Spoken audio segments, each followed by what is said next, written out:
Hello students, प्यारे बच्चों, अभी हमने किया fourth part of question number 3. Now we will do the question number 5 of question number 3, and this is very important question, very important for the examination. ध्यान से सुनिए प्यारे बच्चों कि इस क्वेश्चन में हमें क्या गिवन है. वर्ड प्रॉब्लम में अगर आपको प्रॉब्लम इसकी मीनिंग समझ में आ गया then question is very easy, है ना. A fraction becomes 9/11 if 2 is added to the both the numerator and the denominator. एक फ्रैक्शन के न्यूमरेटर और डिनोमिनेटर में 2 को ऐड कर दिया जाए तो वह फ्रैक्शन 9/11 हो जाता है. If 3 is added to both the numerator and the denominator, it becomes 5/6. यदि उसके न्यूमरेटर और डिनोमिनेटर में 3 को ऐड कर दिया जाए तो यह 5/6 हो जाता है. Find the fraction. तो फ्रैक्शन याद कीजिए प्यारे बच्चों.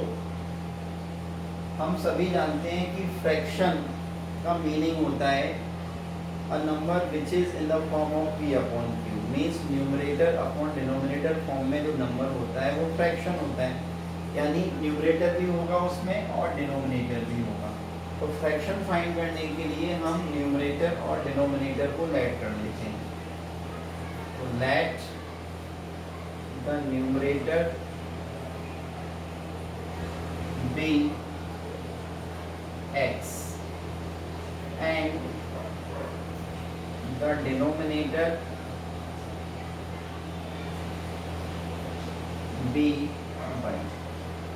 Therefore fraction.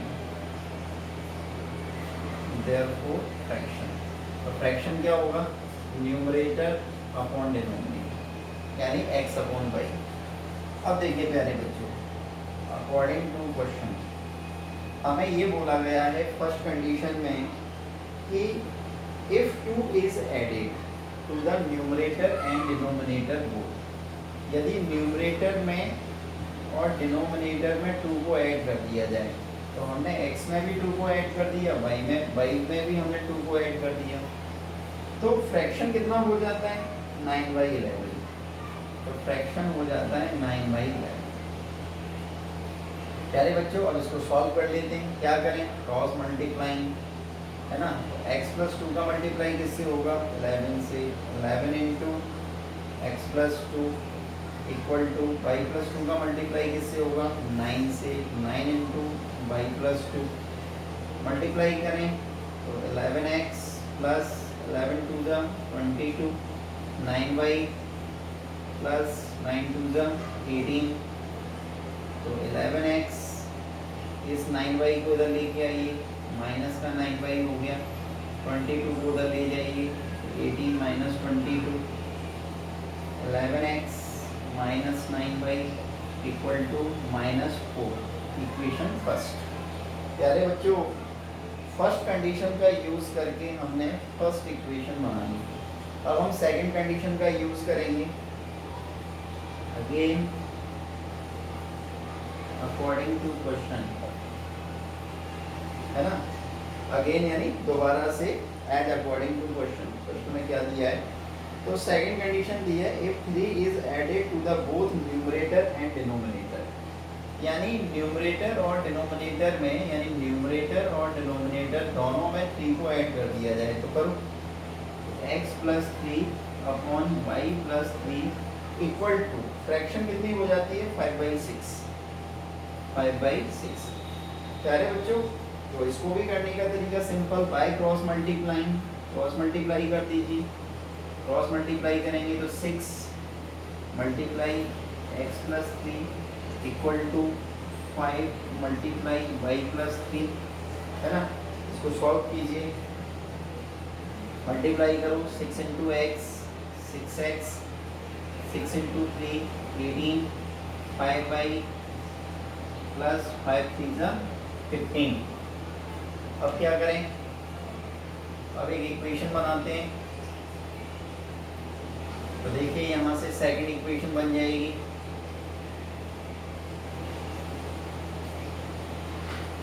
कैसे बनेगी देखिए, 6x as it is 5y को ट्रांसफ़र करके इधर लाइए, अभी ये प्लस का है, इधर आके किसका हो जाएगा माइनस का। 15, अब इस 18 को उधर ले जाइए ट्रांसफ़र करके, माइनस का 18। प्यारे बच्चों ये आ गया 6x minus 5y equal to 15 minus 18 minus 3, equation second. अब हमारे पास दो इक्वेशन आ गई, first and second, so it's very easy. 11x minus 9y equal to minus 4, ये हमारे पास दो इक्वेशन आ गई प्यारे बच्चों।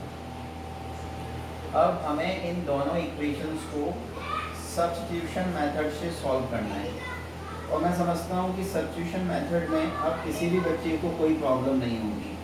हर बच्चे को बहुत अच्छी तरह से ये समझ में आ गया होगा कि with the help of substitution method how to find out the value of x and y of given two pair of linear equations. Okay, तो दोनों में से कोई एक इक्वेशन लीजिए, डिपेंड ऑन यू। सपोज आप इक्वेशन 2 ले लेते हैं, तो आपने लिखा बाय इक्वेशन 2। इक्वेशन 2 है हमारी 6x minus 5y equal to minus 3। दोनों वेरिएबल में से किसी भी एक वेरिएबल की वैल्यू निकालिए, सपोज x की निकालते हैं।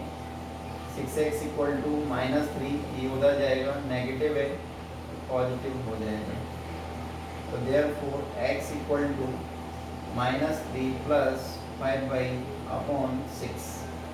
ये थर्ड इक्वेशन आ गई प्यारे बच्चों। ये जो 6 था कहाँ चला गया, ये इसके अपॉन में।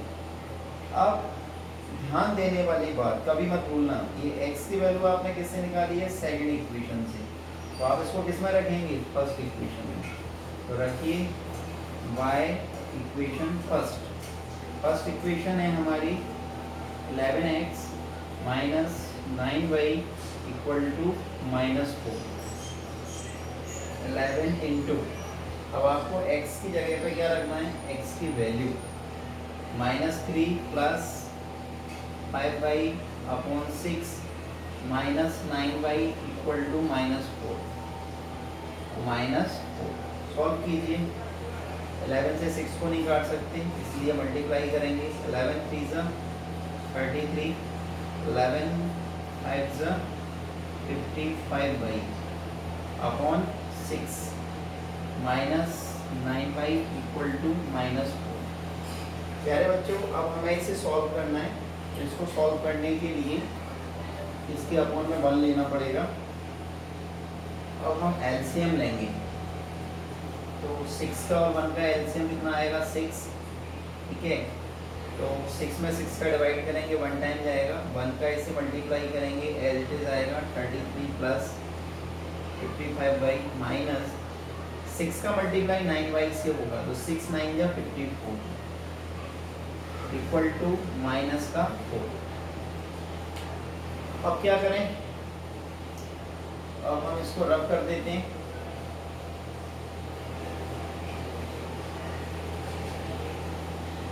देखिए इसको सॉल्व करते हैं। माइनस 33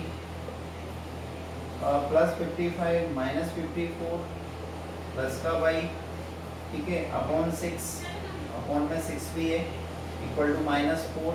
क्रॉस मल्टीप्लाई कीजिए, क्रॉस मल्टीप्लाई करेंगे तो minus 33 plus y equal to 6 4 जा 24 इज इक्वल टू, यहाँ से y की वैल्यू निकालिए, तो therefore y equal to minus 33 को उधर ले जाएंगे, तो माइनस 24 प्लस 33 इक्वल टू 33 में से 24 को माइनस कीजिए, तो डेफिनेटली कितना आएगा, बताएं जल्दी से, 9 है ना। तो 30 में से 4 जाएगा 9, यस। तो y इक्वल टू कितना आ गया, 9। तो we have got y equal to 9। Now what we have to do, अब क्या करना है, किसकी वैल्यू फाइंड आउट करनी है, x की। तो x की वैल्यू निकालने के लिए प्यारे बच्चों हम इसको y की वैल्यू को कहाँ पुट करेंगे, थर्ड इक्वेशन में। ठीक है, तो देखिए इसको थर्ड इक्वेशन में रखते हैं। तो थर्ड इक्वेशन हमारे सामने लिखी हुई है, तो मैंने यहाँ पर लिखा y इक्वेशन थर्ड। तो देखिए इसको थर्ड इक्वेशन में रखेंगे, तो x की वैल्यू क्या आएगी, -3 प्लस 5 इंटू वाई की जगह पर रखिए 9 को अपॉन 6, तो ये हुआ माइनस का 3 प्लस 5 9 या 45 अपॉन 6, 45 में से 3 को माइनस करेंगे 42 अपॉन 6, 6 7 या 42 इक्वल टू 7, तो देयरफॉर x इक्वल टू 7। प्यारे बच्चों, we have find out the value of x equal to 7 and y equal to 9, तो therefore required fraction है ना, फ्रैक्शन होगा तो वो x अपॉन y के फॉर्म में होगा, therefore required fraction